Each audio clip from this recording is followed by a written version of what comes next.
The difference between animating for the cutscenes from in-game is really the cutscenes are kind of specifically for a scene. From the storyboards, we start straight away on trying to recreate comic book frames and compositions. And everything we do for the cutscenes is very specific to the shot. We tend not to reuse too much, and with having the studio right next to us, it's very easy just to go in and kind of capture things that we want. Then we obviously process them, see if they work in the scene, and continue to work on them until they're right. We actually worked on the cinematics for a good 6 months. I think that we became more focused as we moved on with the score. We kind of work in layers, so first you've got your basic visuals, and then when the sound and the sound effects and all the music and everything comes into play, that's when it really starts to be something that you've hoped for from the beginning. We had to produce not only, it wasn't only double the amount of animation that we would have had in previous titles, it's probably 10 times more, and the quality bar has really gone up now. There's a clear difference between in-game and cutscene animations. The cutscene team have to animate to the camera so they can accentuate key poses, silhouettes, and make it all work just for the camera angle, whereas in-game, it's more about making it work as a whole so the player can see it from all different angles, so you need to make sure that you animate every single part of the body. With us, we don't have much time to do anticipation moves. If he needs to jump somewhere, it does need to be instantaneous. He can't have a long anticipation and then jump, because it has to be quite responsive for the player. They need to be able to press the button, and it needs to happen straight away. So we've got quite a big challenge there. When we started the project, that we wanted quality to be, paramount. It had to be paramount because people love the characters. We wanted to do something that took from every great visual interpretation of Batman. So even though it doesn't look a lot like Bob Kane, you might see a little bit of, a hint or a throwback to him. It isn't solely the Wildstorm look. There's a little bit of Neil Adams in there. There's a little bit of Frank Miller. We just wanted to get something that gave the coolest visual interpretation of Batman and his enemies. Also with Batman, in effect, he was two characters. The first character being Batman himself, his body, but also his cape for us was basically treated as another character. The cape is obviously a big signature part of Batman. In the comic books and the graphic novels, the cape is used to almost define a mood in a way, and it almost has its own character. We wanted our cape to do that, which was like a major time investment for us to get that to work. It's been quite a long slog for the cape. It's quite a technical thing to get right. But we're really happy with how it worked out. Also with the cape, we wanted it to chart Batman's journey through the game. So when he had key encounters, we wanted him to, like for example, if he was to have a fight with Croc, then Croc would damage his cape in some way, and that would constantly remind the person playing the game of their journey and what they've been through to get to the end of the game.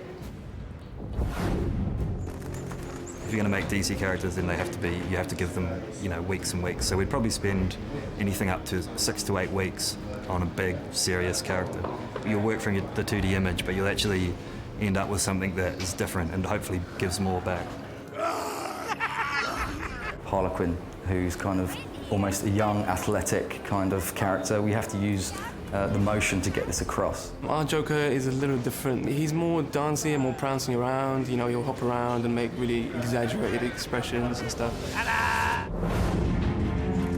With the combat system in Batman, we really went back to basics and tried a lot of different things because we really wanted to get that feel of being a superhero. It's really important to us that when you pick up the pad, Batman, if he's taking 4, 5, 6 henchmen on, he doesn't have a lot of trouble. I mean, he's a highly trained martial artist, so we really wanted the player to feel that power. So the skill in the game really comes from when you're taking on 8, 9, 10 enemies, one with a taser, one with a machine gun, one with a pipe he's ripped off the wall, and balancing that danger in the room.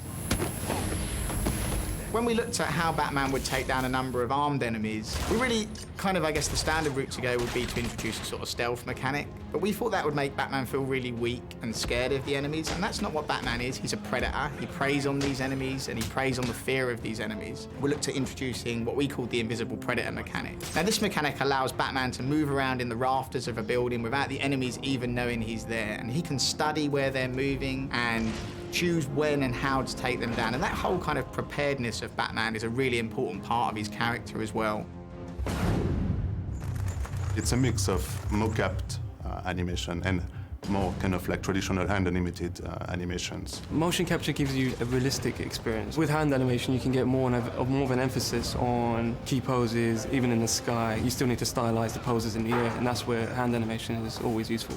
The main villains are mainly hand animated because we want to capture that abstract feeling. People like Harley are acrobatic people, so we have to bring in a gymnast to do all the gymnastic moves like walkovers, flips, jumps, cartwheels, all sorts of things that nobody here can obviously do. Well, we find that animators are actually very good at producing the results they want to. No matter how good an animator you are, it's that subtlety that really takes the time. And in games production, we don't have the luxury all the time of really spending a lot of time on the animation. So, you know, the ambient stuff we have in the background is looking absolutely fantastic now. This is our very own in-house motion capture studio. We're really lucky to have it.